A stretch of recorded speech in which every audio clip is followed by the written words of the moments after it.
know, there's so many theories out there. There's diehard people either way, Scott. You got some that say, yeah, we landed there, I got proof. And then you have some, like yourself, saying, no, we didn't land there, I have proof.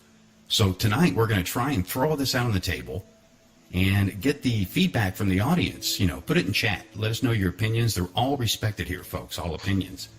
But Scott, you know, you've been researching this for years. And yes, I have. Thing is when you're researching something like this and you're listening to NASA and their other representatives, they try to discourage you from looking further into the subject. They're trying to like blind you with science. They try to tell you that you're not smart enough to understand it. And I find that quite disturbing that they would do something like that. Like when the initial people were coming up with this, the original researchers, it's pretty amazing what they were doing because they were working alone. Like there was no communication like you had today. Mm-hmm. You were taking their own personal knowledge, like Marcus Allen, right, his knowledge of the cameras, and he looked at the story that NASA is saying, and then he's going, how did these things work? How do they work in that environment? So then he researches to see the modifications they made, and the modifications were quite simply to allow them to operate the cameras with the suits, so they could clip them on the front of the suits. They put a trigger on it so they could use it with the gloves, but there was no modifications made for the environment. And of course, when he asked them, they won't respond. Go figure. They simply won't give them the answer. They won't give them the thing. But they actually did respond because they initially took the information and made it disappear. They say, oh, we lost it, right? So for years, they're saying we lost it. Even Ron Howard couldn't get any of the videos, right? Right. Well, miraculously, all those videos are back online. You can find them on YouTube. They're just flooding the market with it now. And like I said, they're trying to just blind you with science. They're trying to just overload everything. They put 10,000 pieces on Flickr, right, of photos out there. And they say, here's the puzzle, you put it together. Well, I put it together. It doesn't state what they say it is. It is a little more defined. It's more like what Gus Grissom wanted to say. And the astronauts that documented that. But they kept him quiet. They did it for him. Well, they couldn't do it in public. They lost 3 of their friends. They couldn't go to the media. They couldn't do it in front of the camera. But when they got behind the camera, they started to document everything. And of course, nobody could really see what they were doing. They couldn't walk out on the set. They couldn't have other footprints out there. These guys were fairly much alone with those cameras. And what they did with those cameras is they showed how the sets were built, where it was located. They showed and documented all of the equipment that they were using, carefully documented it through each of the 6 missions. And if you look at it, it's the same equipment. Like if you're going to stage it 6 times, fake it 6 times, you don't need 6 landers. You only need 1 experimental package, and you only need 1 rover. Unless it breaks down, you have to get another one out. And that's exactly what they did. And they documented every bit of it. If you're looking at the photos, the ones that I sent you, you can see the equipment aging with time. They didn't even bother to put it away. I mean, over 2.5 years, they left it laying outside. It gets rained on, the sun bakes it, and you can see the stuff age. The seismic experiment, which is just a large foil sitting on the ground, I sent you 1 shot, and it's showing that the dirt has caked back after it rained on it, and there's mold around the edge of it. And then the next shot I sent you is the next mission, and the stuff is all dried and cracked, the foil splitting back. What we're going to do, Scott, we're going to bring Marcus in here in a minute. We're going to have both of you guys on, and we're going to put all this information out there because this is very important. Very important. And a lot of people out there are wondering, of course, did we land on the moon? Some, like I said, they're die hard with it. But what I'd like to do is start from literally the ground up. And technology back then, you're talking the 60s. Technology, nothing like it is today. But in your opinion, did we have the technology itself in these rockets, in these vehicles, to even get to the moon? Just consider the computers, the guidance system on the computer. They're traveling about 400 times faster than the vehicle. We only made 3 adjustments in 238,000 miles, and the accuracy of the computer would have to be faster than what a new Tesla is, right? Mm-hmm. Consider the speed it's traveling at and the accuracy when it's only going to make 3 corrections over that period, like 1 a day. It's only going to make 1 adjustment a day. How accurate does that thing have to be? And they're checking it with a sextant against the stars. It's almost impossible today to do it because you're free from Earth, so now you're on your own.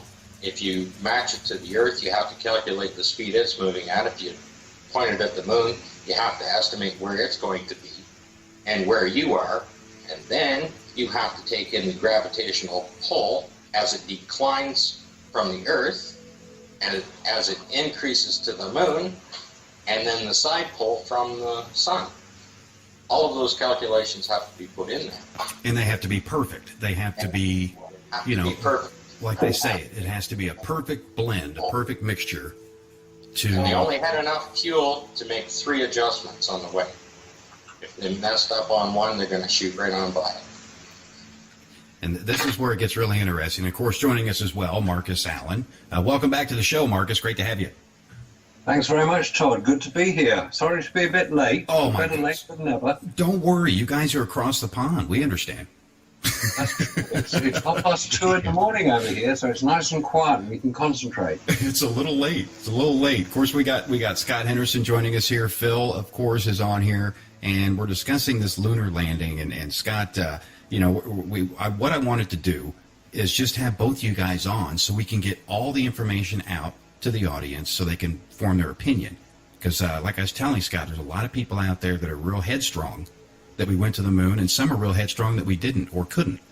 So that's what we're kind of doing, and we're breaking it down from the ground up, from liftoff to landing, and trying to dissect this because I'm curious and I'm on the fence. I'm not going to say yes or no either way, but I'm on the fence about this. And what do you think so far, Phil?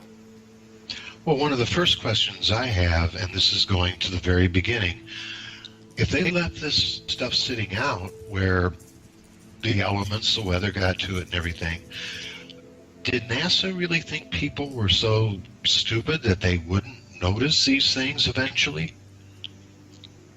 What, you mean when they took all those photographs?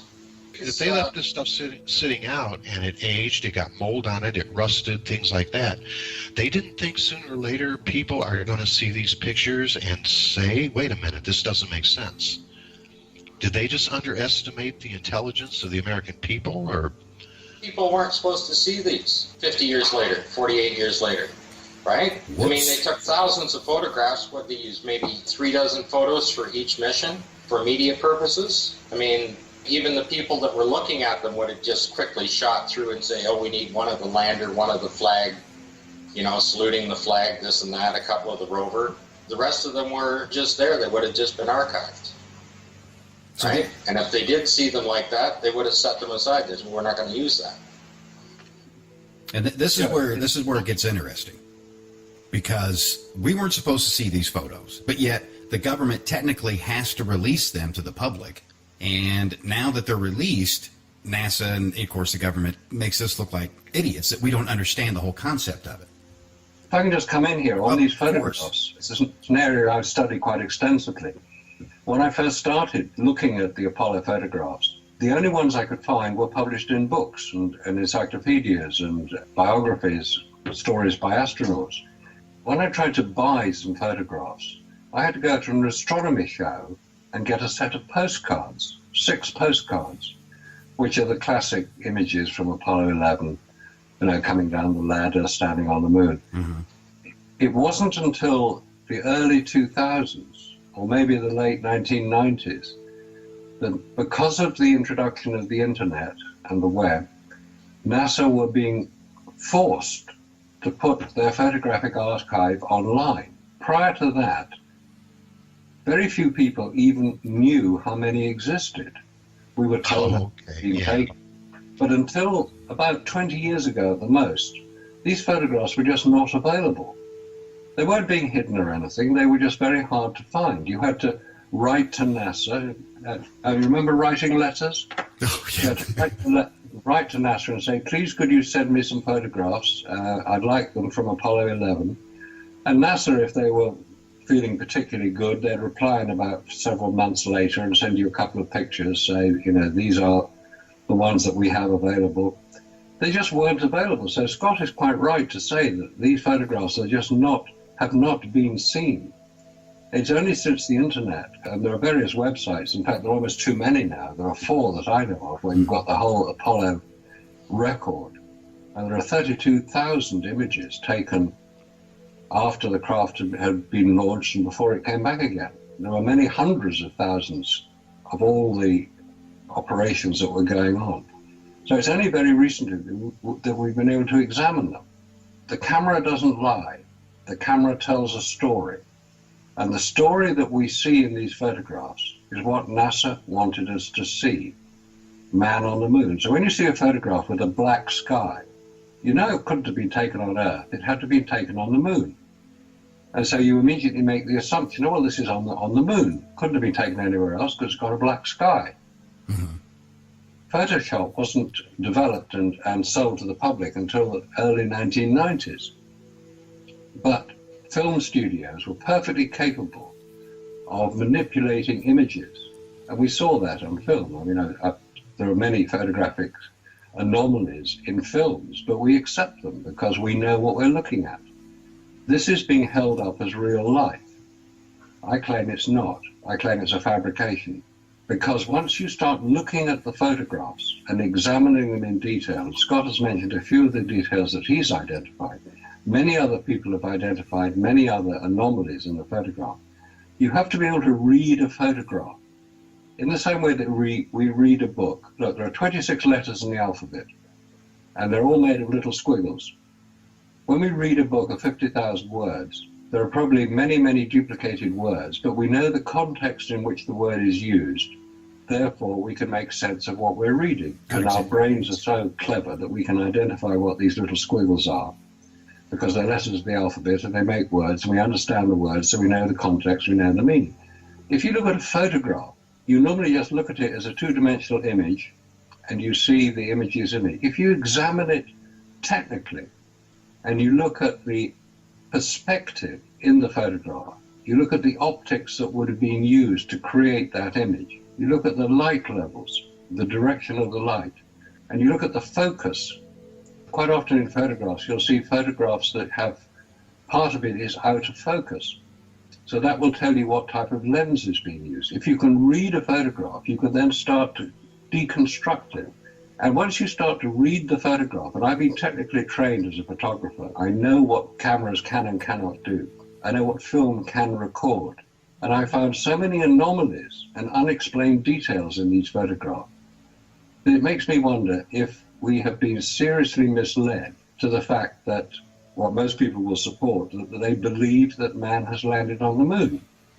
I believe in 3 things: Father Christmas, the Tooth Fairy, and the Easter Bunny.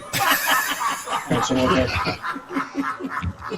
And these are things, yeah, I mean, a lot of people will say that the wool has been pulled over our eyes. I mean, you're talking back in the 60s, the big space race, the Cold War was going on. We had to beat Russia to the moon. I mean, everybody knows that, or anybody that wants to know that knows that.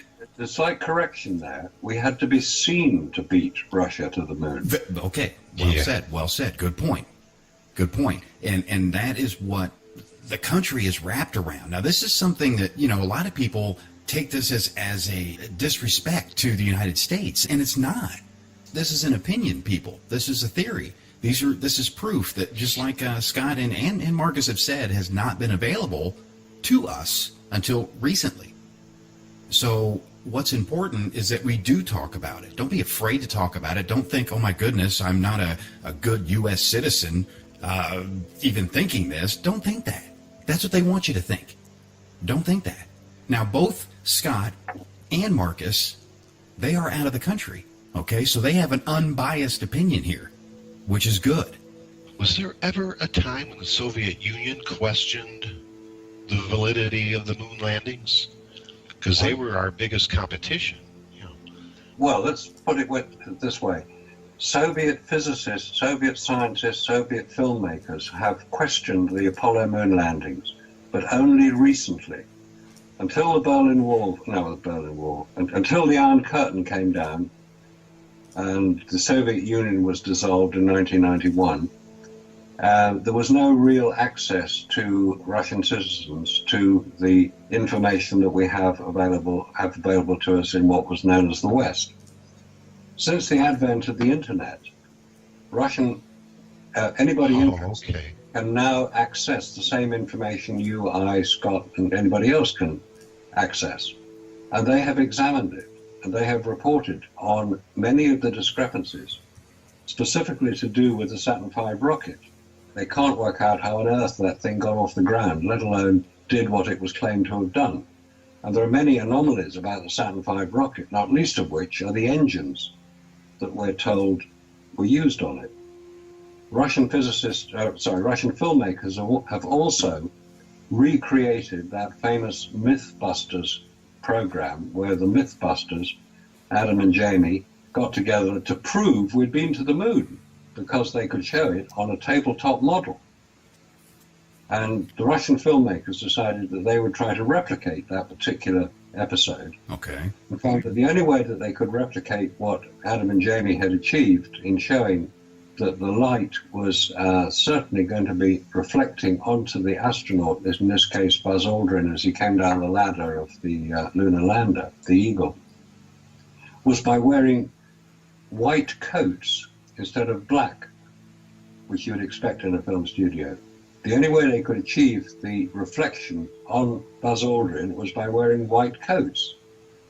So they demonstrated that the only way that Adam and Jamie and Mythbusters could have done it was by doing the same thing, i.e. faking it, which is a bit sad, really, because they had a good reputation for scientific entertainment, which is basically what they said the program was. It wasn't science, it was entertainment. So the answer to the question is yes. Many Russians have now started to question it. I've actually appeared on Russian television, on Channel 1 in Russia. Speaking in English, they dubbed me, so I don't know exactly what it was they told me I was saying, describing problems with the Apollo moon landings. It was about a 10-minute sequence. Apparently it's a highly rated program in Russia, and I'm told that Vladimir Putin watches these programs occasionally. So there are questions being raised. As if it was so easy to go to the moon in the 1960s, and we launched 9 missions into lunar orbit. Why haven't we been back in 50 years? What's the problem?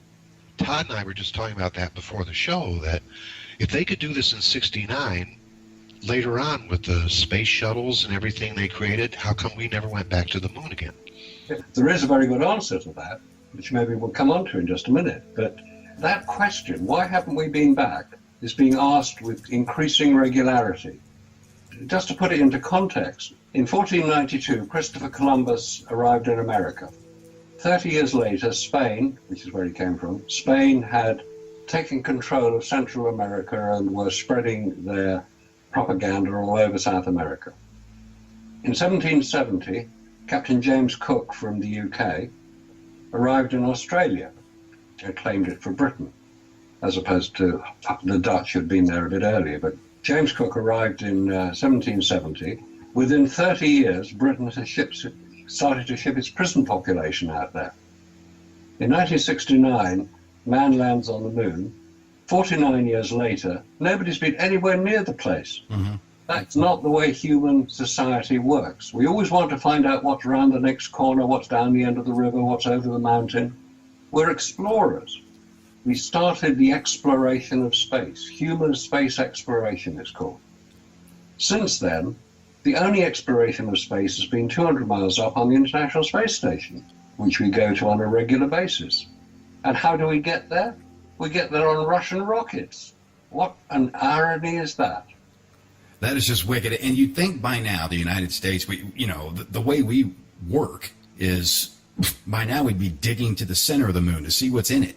No one's done anything like that. There's no drilling that we know of. And, it's like we have not been back. So, yes, yeah. I definitely follow that and find that very strange that we have not been back. But the thing is, Marcus, Scott, I want to get both your opinions on this before we, go to the news break here. But getting there, here we are. We've left the Earth's atmosphere. And back then, we're in this craft. Now, you have certain aspects in space that obviously will kill us instantly here on Earth, and our atmosphere protects us from that. Those are solar particles, meteorites, things like that, radiation itself. Now that we've lifted off, we're floating into space, we're out of the Earth's atmosphere, could the astronauts, we'll start with you, Marcus, could they survive an actual voyage from here to the moon? No, they couldn't. They couldn't because they were not protected from radiation. Now, there are many arguments for and against radiation. Some people will say that radiation is not nearly as intense as it's being made out to be. And you mentioned the Van Allen radiation belts. They're named after Professor James Van Allen, who was the first scientist in 1958 to identify them.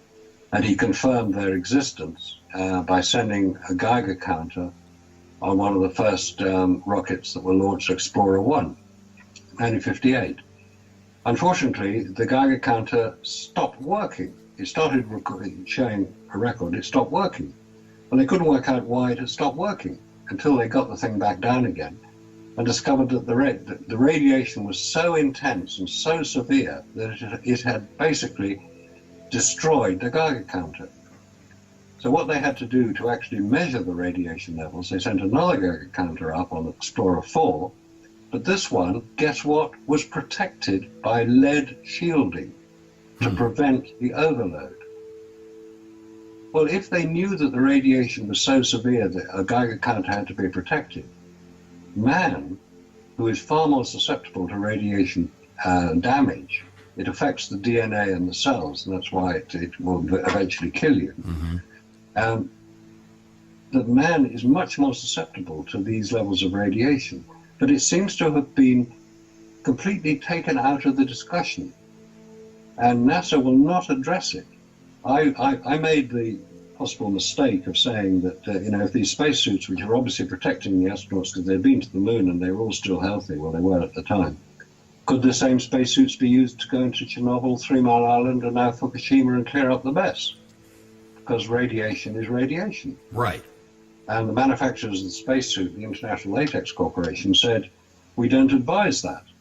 There was no radiation protection supplied in the spacesuits. We built them according to the specification that NASA supplied us with.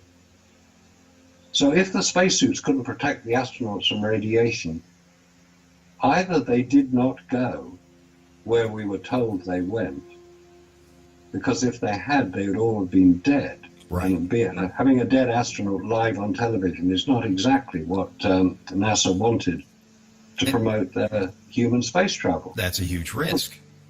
It was an enormous risk. And it's still, have you seen pictures of astronauts returning from the International Space Station after 6 months in orbit? They can't stand up. They have to be carried away. They have to be carried out of their craft. Right, they recover. It's to do with muscle wastage. It's to do with microgravity or zero gravity. These are things that NASA doesn't want us to know. And Scott, what's your opinion on the radiation, real quick? We got a couple of minutes here. What's your take on this? Do you agree with Marcus? Let's assume that we follow NASA's story and say that the spacecraft had sufficient radiation protection, and let's say that the space suits had protection. And it only took an hour to go through the Van Allen belts and everything was fine. Well, what happened on the 3 days on the way back is completely different, because they came back into the craft with radioactive dirt all over their suits, got out of them. They're in zero gravity, and this stuff is just floating around inside that craft with all three of them. And on top of that, they put 100 kilos of radioactive rocks in there with them. What do you think happened to them on the way back? I mean, there was no protection then. They're fully exposed to it for 3 solid days on the way back. These are the things people don't think about, that they took those suits off, they had the helmets off. Zero gravity, the dust won't settle. And it's not dust, Right. it's dirt. They'll be breathing it in as well. And according to them, it's very fine, powdery dirt, almost like powdered sugar. It's not really heavy. So that is going to be definitely airborne, floating around the capsule, the craft, whatever it is, to protect them from radiation, which radiation knows zero boundaries. Even lead itself, has its limitations with it. But something like that. They acknowledge that radiation is absorbed over time. There's 72 hours right there. Yeah. And that is full on exposure. There's no, so this is where, it definitely raised an eyebrow when I was, talking with you, of course, having Marcus on last time. It definitely raised an eyebrow with me on, did we really land there? Let's get into some photographic evidence. Now, one that I have in mind, and one that's posted there in chat right now, and I'm going to try and paint a picture of this the best I can on radio. It's just the astronaut is on the moon, okay, supposedly, and there's a white box, and it has what some of you may call a shadow, but what others, and I think Scott's going to explain here, that this is mold. And being on the moon, it has no atmosphere, therefore no humidity or anything of that nature, no moisture. How could mold form on something with no atmosphere? You want to explain that, Scott? Oh, that's Apollo 12 where he's setting up the equipment. That is supposed to be the central station for the experimental package that he's setting up there.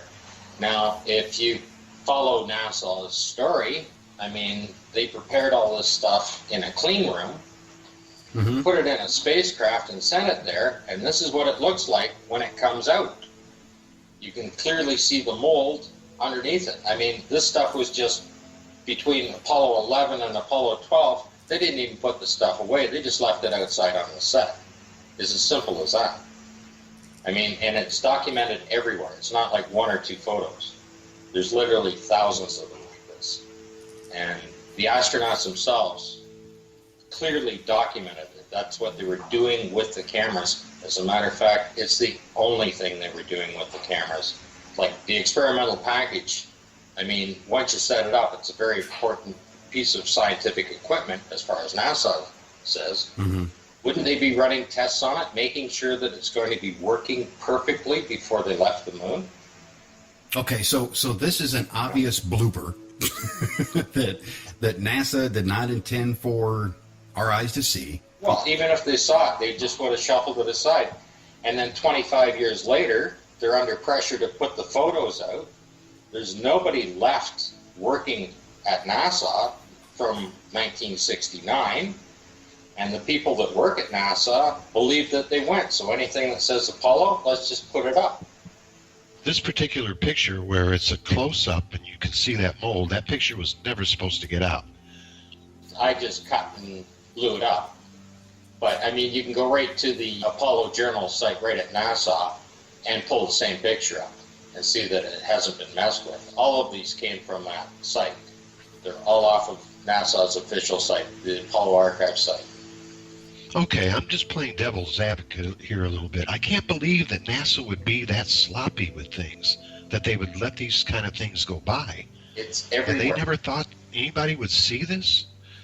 It's everywhere. Even the shot of the rover sitting there, nice, beautiful close-up shot of the Apollo 17 rover, the rear axle has an oil leak. Well, there's no liquids in space. The mud's stuck all over it, right? These are the little things. And I know a lot of you listening. I know you may be in denial, but definitely trying to listen to both sides here. That's what's important. Because this is information, this is photographic evidence, this is, these guys have been researching the Apollo missions and landings for years, decades. So they definitely know what they're talking about. And they have an unbiased opinion, okay, which is important. as well. Looking at the mold itself, I mean, those of you that are in chat, you could see it. We all know what mold looks like, moisture. You know, it kind of grows up on things, and there's a greenish tint to it. And, you know, those thinking, okay, this is just a shadow. Well, look at the device itself, that piece of equipment that this is on. You could see the astronaut's shadow or some shadow on there. And it's obviously, the mold stands out from that shadow. The shadow doesn't cover it. The mold stands out from it. And it definitely looks like somebody laid that in something wet and just kind of, you know, used it last minute kind of thing. Because that's right. Just left from one mission to the other, and the astronauts documented that.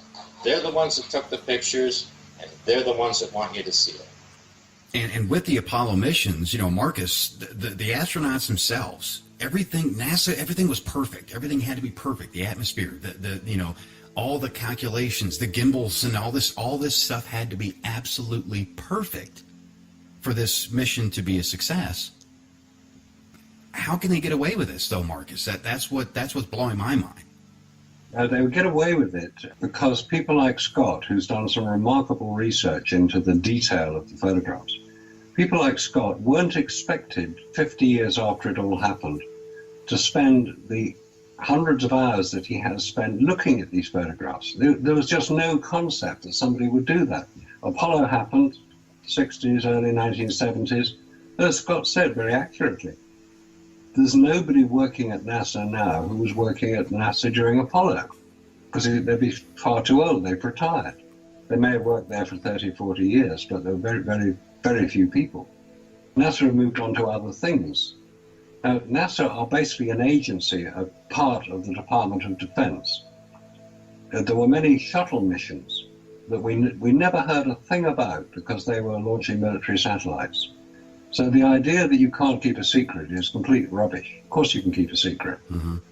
People in NASA didn't need to keep the secret. They were doing the job they were employed to do. They didn't need to know what was happening over at Edwards Air Force Base and Vandenberg Air Force Base when the shuttle was being launched from there with the satellites on board. Now, there's an interesting point about this. This has only very recently come to light. There's something called the Keyhole Satellites, which are spy satellites, in effect. They've been up there for several years now. The current one is Keyhole 12. And they're the ones that take the photographs. You know, you can read a newspaper headline from space and all that. They're the ones that do that. That's why you can read the car number plates from space. When the first space shuttle was launched, the Columbia, was launched in 1981, there was a very big fear that some of the heat shield tiles had been loosened on launch and wouldn't protect the craft on its return. Mm-hmm. Now, there were 4 astronauts on board at the time. There was a real problem. How would NASA find out if the space shuttle had been damaged on launch, which we know happened on the Challenger mission when a piece of ice fell off and hit the space shuttle? On the first launch, the inaugural launch in 1981, 9 years after Apollo had finished, they found that they could orbit the space shuttle at a certain altitude so that it could be photographed in space by the Hexagon spy satellite. If that could be maneuvered out of its polar orbit, which is what it was in, it would meet the space shuttle on one orbit, and it was able to get into position to photograph the space shuttle as it orbited 17,500 miles an hour. It could photograph it so that the photographs could then be transmitted back to Earth, and the scientists could have a look at the photographs to see if the space shuttle heat shield tiles had been damaged to the extent that it would endanger the shuttle on its re-entry. Very few people even knew this had happened, let alone the information. That's only come out in the last 2 to 3 years. So a great deal of secrecy surrounds NASA and surrounds their activities. They don't tell us everything that's going on. We think that because they're a civilian organization, that they're going to operate for the best and for the future benefit of mankind. Right. Yes, in some cases they do. So one has to take into account their secrecy, which is basically the military secrecy that they operate under. And that's what the astronauts were. They were all military men. They were under military orders. Their oaths of secrecy were such that they would not let each other down. Even now, even 50 years after the event, no astronaut is going to break ranks.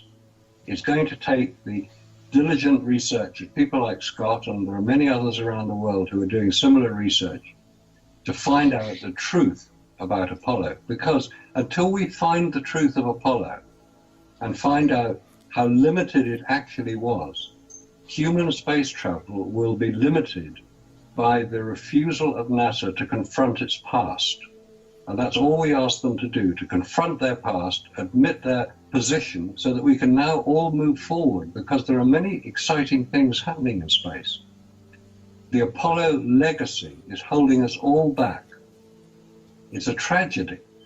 So anybody who works for NASA who's listening to this, please do your duty and confront the Apollo legacy, because until you do, your function as a space scientist is severely limited. So anybody who works for NASA who's listening to this, please do your duty and confront the Apollo legacy, because until you do, your function as a space scientist is severely limited. What happened with Apollo 13? Oh, that was a wonderful piece of space opera. Okay. Wonderful piece of script writing. It followed the rather unfortunate event on Apollo 12, where the camera was pointed directly at the sun. It burned the lens out, so nobody could see what was going on. So everybody lost interest. And when I Love Lucy got cancelled, everybody complained. So that's a problem. Their PR was definitely not working. So they decided to operate a space rescue mission. In theory, arrived at the moon, the landing. Now, the moon's a very tranquil place. There's obviously no atmosphere, no gravity, or little gravity. I think there's a tad. But could the craft have landed on the surface? Is it capable of accepting something like that without any kind of major disaster? It's highly unlikely. There is a small amount of gravity, as you say, on the moon, about 1/6 the amount of gravity we have here on Earth. So there is gravity there. Things do get pulled down onto the surface. When you're orbiting the moon, you're going to be orbiting at about 6,000 miles an hour. If you're going to land on the moon, you've got to come to a standstill. So the way you do that is you fire your rocket to slow you down. You retro-fire it. You fire it in the direction you're traveling. It will slow you down. You will then come, after a couple of orbits of slowing down, you will hover over the lunar surface with your rocket still firing, because it's got to counteract the small amount of gravity, and you will lower yourself onto the lunar surface. Two things here. If you're firing your rocket, it's going to be producing a certain amount of exhaust, which will disturb the lunar surface. And we know the lunar surface from the photographs is obviously very dusty and very lightly covered.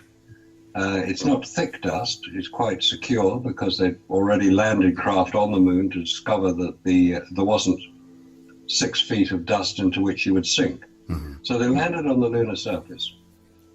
Very little dust is seen to be disturbed, which is the first anomaly. Because if you're looking at the photographs of the landers, the foot pads, which are relatively close to the exhaust, which is firing up until almost the moment that the thing hits the ground or touches the ground, you would expect the pads to show a little bit of dust having settled in them. It's a logical conclusion to reach. Any unmanned craft you see, the Surveyor craft on the moon and the Curiosity craft on Mars, shows dust on the craft after it's landed. So why isn't it on Apollo? That's another anomaly. All these things that just don't quite add up, and you start looking for other anomalies. When you've got a craft landed on the lunar surface, it's landed in a way that we can't do here on Earth. You can't land a rocket. Well, say you couldn't until a couple of years ago, when Elon Musk in SpaceX decided that rather than chuck the large booster rockets away, he would land them back on Earth by retro-firing the rocket and landing. We've seen the pictures of that. Those are quite real. It's a great achievement to have done it. On the moon, nobody had ever achieved this. Neil Armstrong was practicing in what's called the flying bedstead, which he managed to crash. Fortunately, he ejected. The real anomaly is that Buzz Aldrin in Apollo 11 and all the lunar module pilots in the other 6 missions that supposedly landed on the moon were not trained to land the craft. In Apollo 11, only Armstrong had been trained to land the craft. Supposing he'd been incapacitated, Aldrin would have died as well because the craft would have crashed. Why wasn't he trained? He said it in so many words. He said, I wasn't trained to land it. I didn't know what to do. That's a great point. That's a great point. And that's something, I mean, let's face it, NASA always preaches they have backups for backups for backups. There's no backup there. That's a good point. Absolutely no backup. And also, there's no rescue possible either. They would have been dead. Aldrin was named the LMP, Lunar Module Pilot, right? He couldn't fly it. Exactly. They couldn't fly it. So, you know, I mean, how many times have you flown in an aircraft? And if you were told that the co-pilot couldn't land the thing, would you even get on it? I think it's highly unlikely. Of course you could fly it. Why they have 2 pilots on a plane? These in case one eats a piece of rotten fish or something. These are things that we do not think about because we assume, which we all know what you break down assume, we know what that means. We assume and we trust NASA to have all their ducks in a row. This is something that I didn't even think about that. I mean, somebody's named as a pilot and they have no idea how to fly the damn thing. It just blows my mind. And that's just that's just a small thing, you know. Scott, the moon surface itself, let's discuss, you know, some of this with the photographs. You're looking at a simulation entirely, so that's not the lunar surface you're looking at. That's a landfill site that they covered over. It's actually a scrap metal site that they have covered over. Let's get into some detail. And I believe that it's on the south side of Cinder Lake, just north of Flagstaff in Arizona. And that's why you see the cars, that's why you see the pieces of metal sticking up, that's why you see the rocket engines. I put a picture up of a nose cone of a missile that they propped up just to stage it. They put it right up on top of some rocks. They show you how they built the rocks and how they put the modeling clay, they sprayed the modeling clay on and then shot the dirt over top of it. That's what's in the photographs. Okay, well, I was wondering too. I can't remember. I'm old enough to remember watching the moon landings. Did they ever set a camera up? Did they ever have film of the lunar module taking off? Yes, it did. They missed it on 15 with the explosive bolts that separate the descent and the ascent modules. You see the explosive bolts go off, and then there's no exhaust thrust. No visible exhaust at all. But on Apollo 16, the astronauts put a chunk of that explosive bolts in there and blew the whole side of the craft off. The 4 panels come off. If you watch it even at normal speed on the Apollo 16 liftoff, you see the panels come off. And then go take a look at the photo on Apollo 17. They replaced the 4 panels, but they're lighter color now. They're using the same piece of equipment over and over again. It's just as simple as that. Okay, so here we are. You know, we're on the supposed lunar surface or the desert in Arizona, and there's some photographs here that we're posting in chat for everybody to see. I'll try and, you know, describe these the best I can. With this, this one shows the lunar vehicle with the astronauts sitting in there, and then it has this close-up of a mound of rock or dirt, and then there it looks like a stick. It almost looks like an egg beater or a whisk on the end of it. Oh, that's the grasping tongs, and the rover's sitting on 3 wheels. One's off the ground. I see that. It's floating. Okay? It's literally and floating. What struck me about this picture, this pile of dirt looks like it was put on there by a front-end loader, and it really struck me because it's the only feature like that in all the thousands of photographs, right? Mm-hmm. And I didn't understand exactly what it was, so I put this on my desktop, and when I was walking by my computer, I looked at the shadow of the grasping tongs, and it makes an arrow. And when you get down to the end of the arrow, there's an astronaut's glove buried in the dirt. And when you look at the rest of it, it's a whole pile of gloves. They're just covered over with dirt. You can see the 4 fingers sticking out all over the place. Oh my goodness. It's completely staged, which means that the people that did the set were involved in it, and the astronauts were involved in it, and the photographers were involved in it. You could see this, and one thing, correct me if I'm wrong. I gave you a close-up of the glove at the end of the arrow. I mean, it might have only taken 30 years if they had used a neon sign. Like, that's about a 3-foot arrow shadow. And when you realize that they're pointing it out, and I've got other pictures with the tongs where they're pointing out different things on the rock. The other rock that they made is just plastered over a wire cage. And I showed a shot of the close-up of the wire cage through the hole, which is just down and below the right of the thing. That's the same everywhere. They use the gnome, they use their feet, they point everywhere to stuff. Each astronaut, each mission has a slightly different style of how they show you this stuff. But they literally dig it up and show it to you. And that's the only thing they're doing. It's like their own little code that they're, doing to kind of get it out yet not get it out. And that's right. And but one of the you can things imagine what they were doing when 3 of their friends died.